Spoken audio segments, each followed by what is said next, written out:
Today on Ask BRS TV, we're answering our first question from Jaegers Reef. Is there a video on the BRS 160 automatic water change system? Randy here, and today's Ask BRS TV question comes to us from Jaegers Reef, who was searching for a video on how we set up the automatic water change on the BRS 160 but couldn't find one.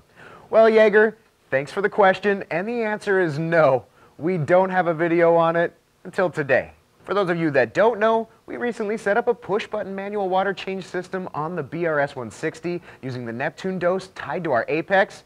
To get this done, really all you need to do is run some dosing lines to the sump and storage container, follow 6 setup steps, and push a feed mode button when you want to change the water. That's all there is to it. This can be done a couple of ways, whether you want to change 0 to 31 gallons of water in a single 24-hour period by setting up the manual water change task, or use a continual approach and change smaller percentages like 2 to 3% throughout the day and every day to take the place of a single larger change. Really all it comes down to for setting up the auto water change is to use one dosing head to put new water in and one to pull dirty water out, pretty much like all of us in the hobby are very familiar with doing with 5-gallon buckets, but with this approach I no longer have to lug water around the house on the weekends. On the BRS 160, now I just open up a phone app, push one of the feed mode buttons, and do a 30-gallon water change throughout the day. On the other hand, using the other continual automatic water change task, you could also set it up to change small percentages every day, like you may have seen Ryan talk about doing on the Zoanthid tank in his office.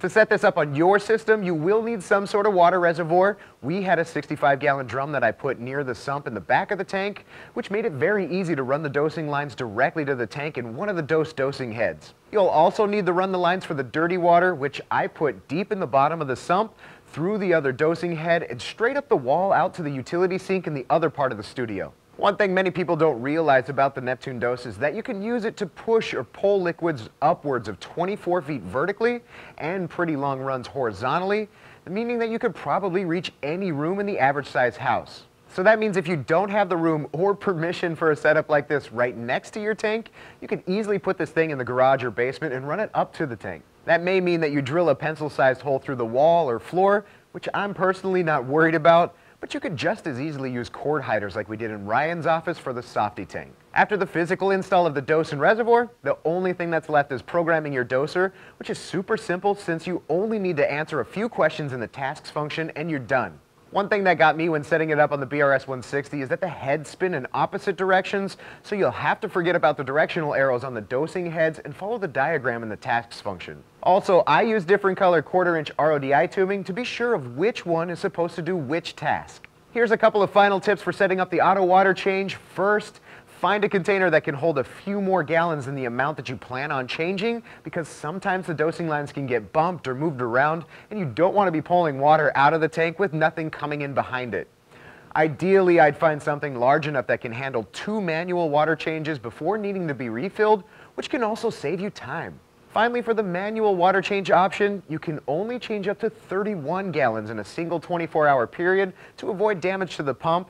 This may work for some and not for others, which is why some may choose the continuous automatic change approach instead. Thanks for watching, and thank you, Jaegers Reef, for the great question. For everyone else, if you have a photo-based question or just want to share your awesome tank with us and the BRS TV community on Instagram, snap a pic with that hashtag AskBRSTV, or even better, follow the hashtag and see what the rest of the reefing community is doing with their tanks.